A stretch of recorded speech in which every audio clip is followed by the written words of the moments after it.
Hello everybody and welcome to my little Paris-style house in my ancient Minecraft realm. I'd like to invite you into my antron here. Please follow me, come in.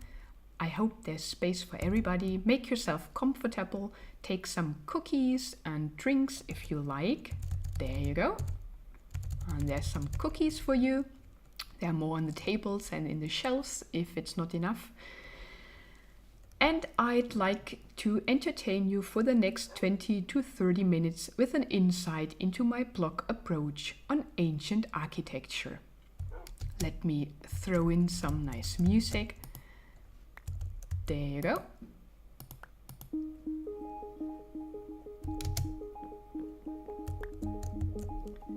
Before I start, I would like to shout out a big thank you to the organizers of this conference. Thank you so much for the opportunity to present my project here and for the possibility to take part online. This is really great. So thanks for organizing all of this. So, I am a classical archaeologist with a lively interest in video games since my early years of study. I used to prepare for my later career as a field archaeologist by playing Tomb Raider and Indiana Jones games. Sadly, reality turned out much less adventurous. No, joking aside, I always wondered why games that deal with actual historic background information, be it the scenery or the storyline, are such poor representations of reality. Wouldn't it be the same effort to reconstruct an authentic scenery instead of a fancy one that just resembles faintly the actual model? Wouldn't it be a chance to raise the player's awareness of history, as video games have a great impact on mainly younger people? This is what I kept asking myself, and as I am not able to create my own game, I thought I could create in-game archaeology, as it would be a fantastic possibility to reach out to people and show some insight into our interesting and fascinating profession. So to speak, a form of public relation via video games. I did some research and stumbled across the idea to use Minecraft as a source of doing so, as it is an open-world survival game where you can use all existing resources to create your own world.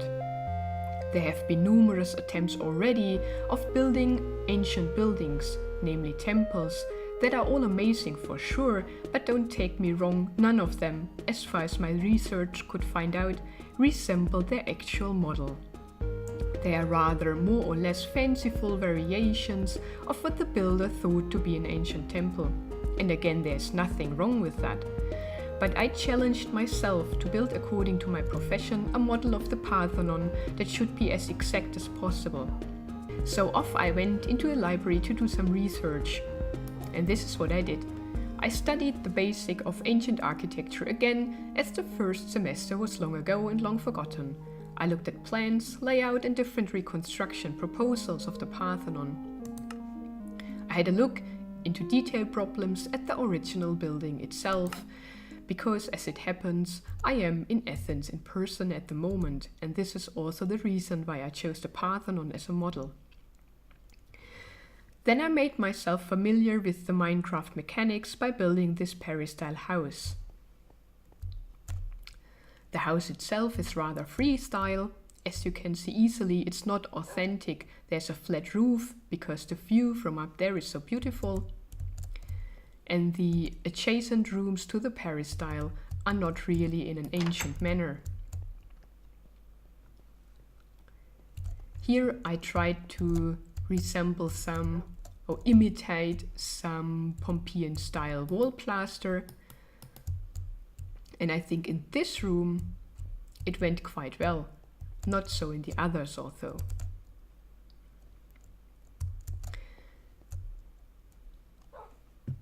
In the next step, I prepared to build the Parthenon itself. And in the following video compilation, you can see how it went. Enjoy! Before starting to build the Parthenon, I had to juggle with some numbers and find out the scale in which I could build a temple. It is not that easy, as Minecraft limits one to the block measurement of 1 square meter in ground plan. It was thus not possible to create a one-to-one model or even a smaller scale one. So on this hill close to my house there is my in-game Acropolis, and here I built a little a builder's hut where I kept everything I would need for the build, also a bed, very important, and some food, my house chicken, and marble, my main building material, and a lot of other stuff. Here dirt for the scaffolding and wood. So the only way of dealing with the limitation of 1 square meter was to define a basic unit in Minecraft that would fit my needs. The smallest unit to deal with the architectural features of the Parthenon requires a block length of 2.30 meters in Minecraft. So instead of 1 meter side length, like you can see here, my blocks in Minecraft are 2.30 meters. So that makes my model more as double as large as the original Parthenon.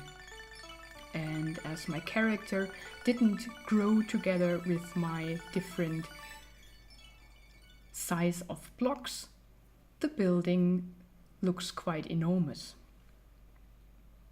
On this basis, I created some constructional drawings that you can see here. The ground plan and the front plan.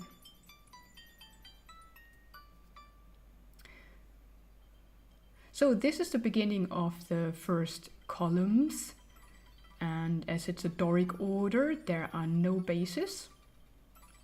By the way, this is the most common mistake with the other temples in Minecraft, that everyone thinks every column has a basis. So here you can see my progress. I first made a ground plan that you can see here, and then I erected the columns of the peristasis. It was a bit dangerous to do so because I had to erect these dirt scaffolds, and yeah, I often fell down, as you saw here, but when I fell down from the highest places, I surely died a lot. But I guess that also resembles the ancient process, because I think that security measures in antiquity were not that improved.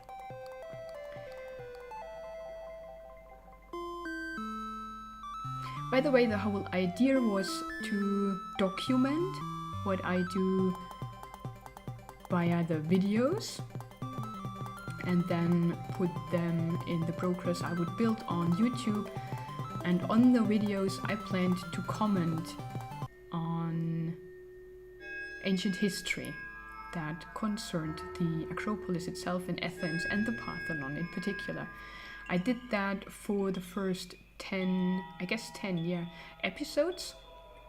Then I got the news that I would be part of the conference, and I had to stop because it needed too much time. And yeah, to be honest, if I had continued as I started, I would never have finished it to a point where I could present it on the conference. So these are records from my first episodes. But there we are, reaching the capital. And I wouldn't have been able to build the model without the mods I used. So this is not vanilla Minecraft, it's a mod pack that is called Life in the Woods Renaissance. By the way, with a beautiful landscape. There are more biomes than in vanilla Minecraft. And it's a mod pack that includes these carpenter's blocks that are half blocks and also like prism shapes block and everything you would need.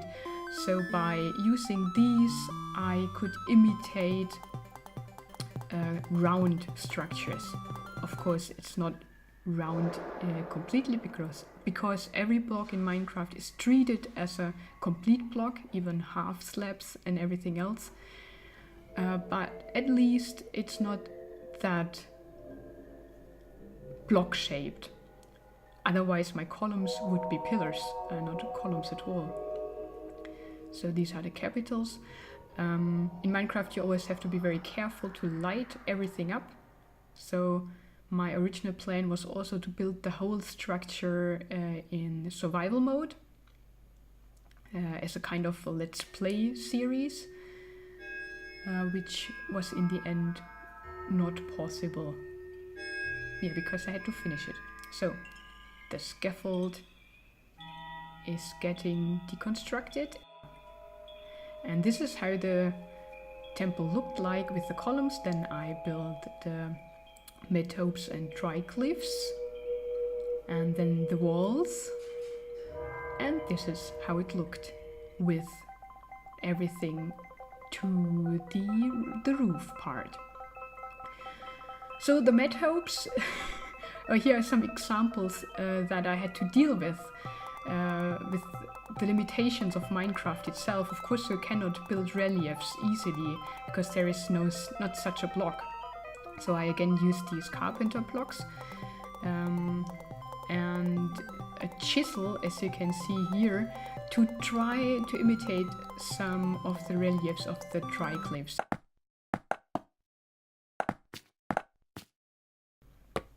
Here are some coffers being built in the peristasis.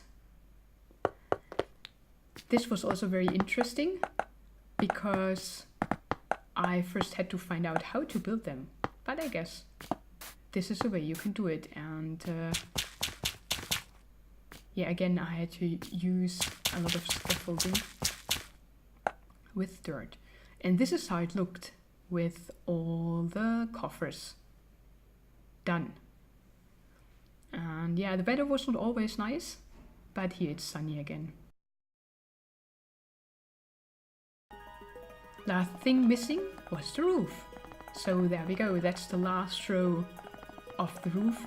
And here you can also see, those who know Minecraft, that I gave up on building the whole thing in the survival mode, because there's also a creative mode in Minecraft where you have unlimited resources.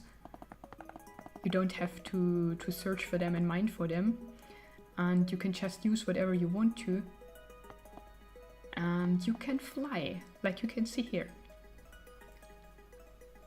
So no falling down, no dying, no hunger, don't have to sleep.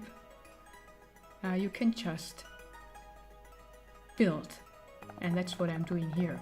That's why it's going so fast. Don't need scaffolds and nothing.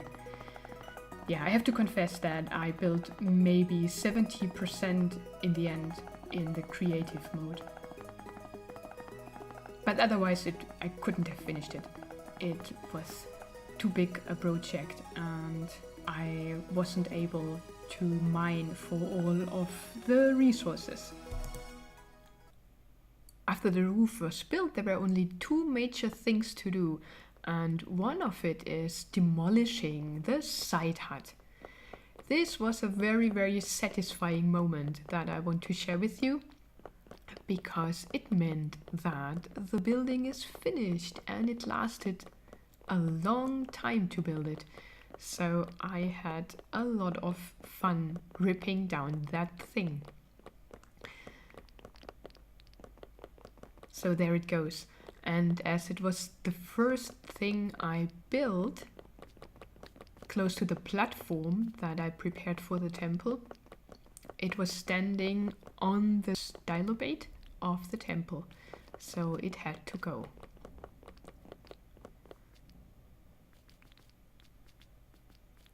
And there are the last marble blocks for the temple. And it's finished. Enough of the slideshow for today. Are you still awake? If not, wake up, because now I'd like to give you a tour to the actual finished building. Let me don my outdoor gear and off we go. Please follow me. I'm very sorry for the frame rate drops, as my computer has to deal with a lot of data here. And there we are on top of the hill of our in-game Acropolis, and here it is in all his glory, our Minecraft Parthenon. Yeah, this is the east side, so as on the real Acropolis, you approach the temple from the east, although our mountain here is much smaller and we don't have a gate, of course. No propylion, but that would be another project, right? So let's go up the stairs, and again, I'm very sorry that it's not smooth. Yeah, my frame rate drops a lot. So there we approach the west front of the temple. You have a look into the peristasis with the coffers, and there we go. That's how it looks. Let's have a quick peek to the pediment. Yeah, we are building at the seaside. Or we build at the seaside, it's already done. So there's the pediment. And here you can see the metopes and triglyphs. I decided to use colors because, as we all know, antiquity wasn't marble white. It was very colorful. And the proposition for the colors of the metopes and triglyphs is mostly red and blue. So there we go. As you see, the pediment doesn't have any relief yet. That is because it's very difficult to do so, and I guess it would have looked ridiculous, to be honest, so I left it plain. Maybe I will try to change that someday, but not for now. Okay, let's enter the naos.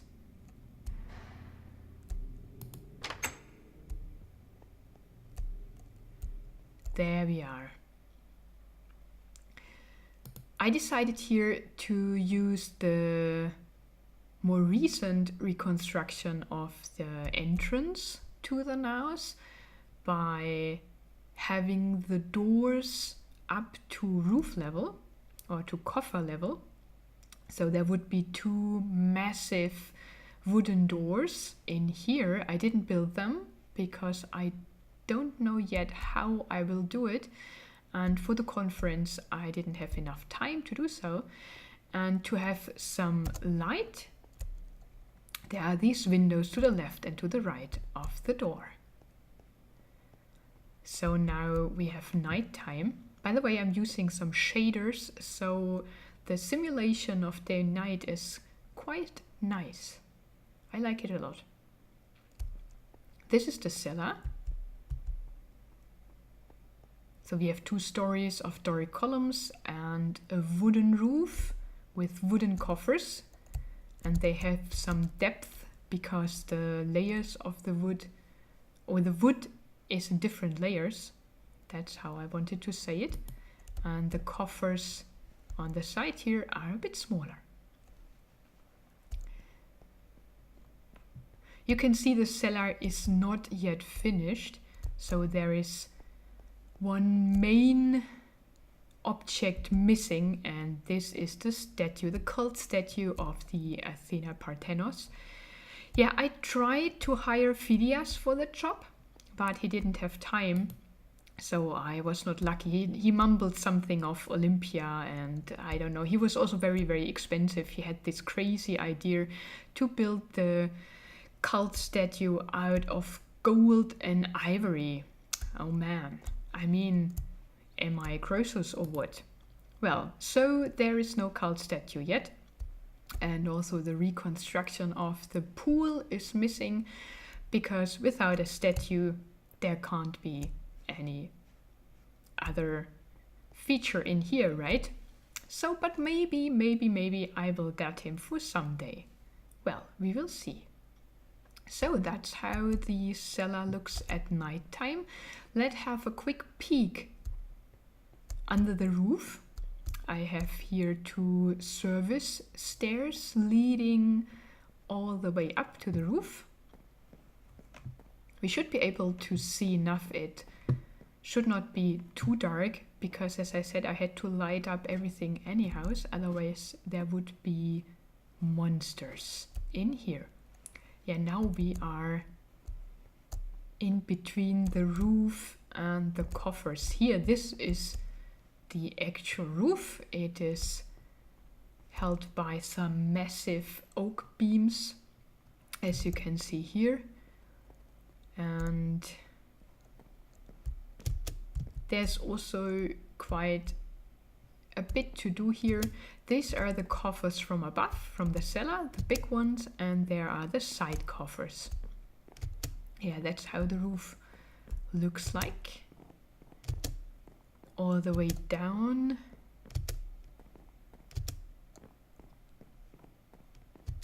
We have the eastern room that has also a wooden roof, and there are the coffers of the peristasis and the opisthodome.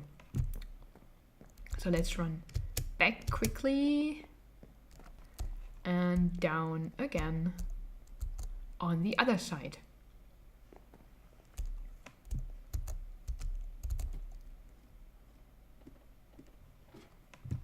Yeah, there are 2 service staircases on each side of the door. There we go. So I waited a bit for the sun to rise so that you can see how the room is lit by natural light, and there it comes. The sunlight is flooding the whole room, of course mainly through the main door. But now let us check if we can also see sunlight through the windows coming in.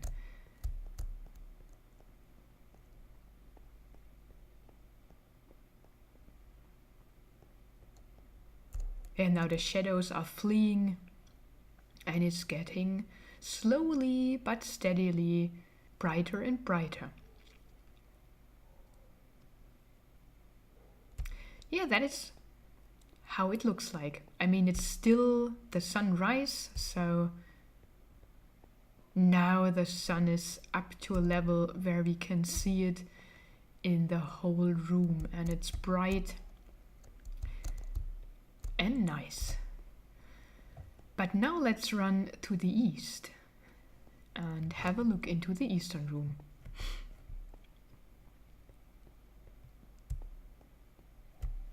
I really like these fences here. I mean, the Parthenon is reconstructed as a completely closed structure, and there's also the discussion if it's a temple or a treasury or both. So I guess that's a nice feature and a nice detail. And yeah, it looks really great. I like it a lot.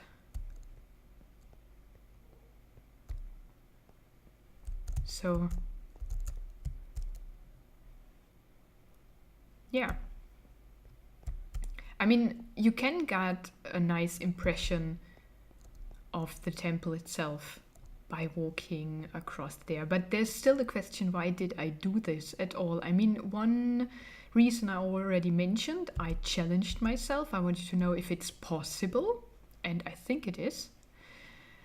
And the other one is that I wanted to share it.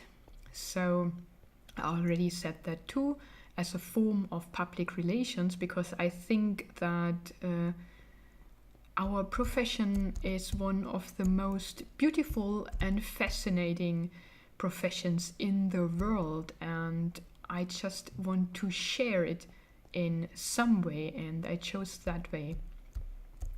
And the third reason is, I mean, you can share your world or even single buildings in Minecraft. So if anyone would be interested for his own world or for educational reasons, maybe in schools or whatever,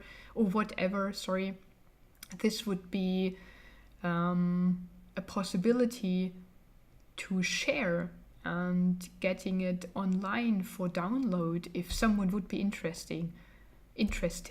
Of course, only if someone would ask for it. But it would be possible. And I mean, the difference to a model that is built in 3D in reality is that you can indeed walk into it, and of course that you can also change it very easily. So if you have other ideas or a better solution to details or even the dimensions or whatever, just rip it out and do it your way. Yeah, this is the eastern room. It also has a wooden roof. And I have to confess, it was not easy and very, very funny to try and imitate Ionic capitals. Because here in the eastern room we don't have Doric order, but a Ionic one, or I chose the Ionic one. I guess there's also the proposal of having Corinthian columns in here. Nonetheless, these have bases and they look a bit funny. It's not possible to build round structures in Minecraft, and it looks a bit squarish or too squarish, but that's the solution I chose here. And the capitals are very, very funny. It's not easy to build a Ionic capital only with square blocks. That's how they look at the moment. There is for sure a better solution. I'm sure that somebody could come up with something more realistic. But all in all, I like the room very much. It has a really nice atmosphere in here. It's a bit dark, but still very, very atmospheric.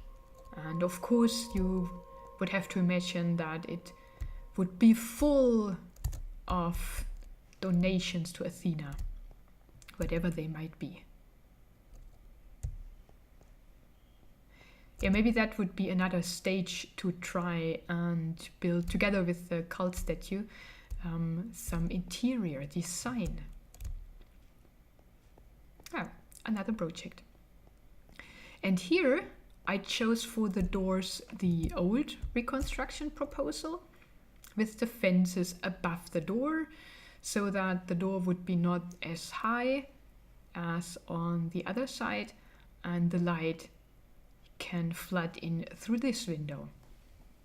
Yeah, but obviously Mr. Corres, an architect who is working on the side of the Parthenon here in Greece, he found out that the doors occupied the complete height of the building.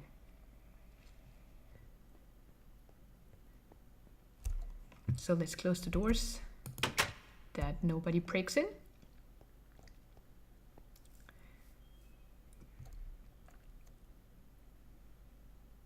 Yeah, that's it. So that is my Parthenon. I hope I didn't bore you, and I'm sure this video wasn't as sophisticated and academic as the other participants' contributions. I'm not discussing or analyzing games, but creating archaeological features in this particular game. So maybe that's not exactly what was expected in this conference, but anyhow, I hope you enjoyed watching this video, and I would love to have some feedback on my project here.